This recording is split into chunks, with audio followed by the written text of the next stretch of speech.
ہر وقت اگر باوضو رہنے کا ذہن بن جائے، اور یہ ہو سکتا ہے الحمدللہ، جو نماز پڑھتے ہیں ظاہر ہے ان کو تو 5 وقت کے لیے وضو کرنا ضروری ہے۔ اب جو سوتا ہے وہ بھی باوضو سونے کو، کیونکہ سنت بھی ہے اور ثواب بھی ہے، تو باوضو جو رہتا ہے سبحان اللہ، اللہ کے نبی صلی اللہ علیہ وسلم نے حضرت انس رضی اللہ عنہ سے فرمائے، بیٹا اگر تم ہمیشہ باوضو رہنے کی استطاعت رکھو تو ایسا ہی کرو، کیونکہ ملک الموت یعنی روح قبض کرنے والا فرشتہ جس بندے کی روح حالت وضو میں قبض کرتا ہے اس کے لیے شہادت لکھ دی جاتی ہے۔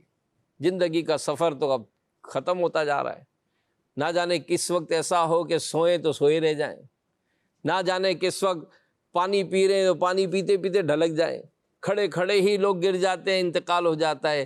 تو ہمیں ایک ذہن لے لینا چاہیے کہ میں انشاءاللہ ہمیشہ باوضو رہوں گا، کہ ہمارے امام اہل سنت مولانا شاہ امام احمد رضا خان رحمۃ اللہ تعالیٰ علیہ فرماتے ہیں کہ ہمیشہ باوضو رہنا یہ مستحب ہے، اور ایک اور مقام میں ہے کہ ہمیشہ باوضو رہنا یہ اسلام کی سنت ہے۔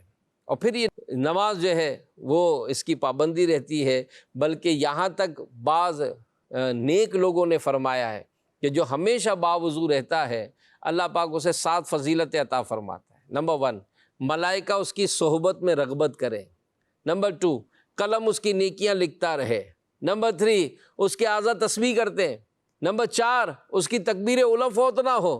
نمبر 5، جب سوئے اللہ کریم کچھ فرشتے کہ جن و انس کی شر سے اس کی حفاظت کرے۔ نمبر 6، سکرات موت کی تکلیف اس پر آسان ہو۔ اور نمبر 7، جب تک باوضو ہو امان الہی میں رہے۔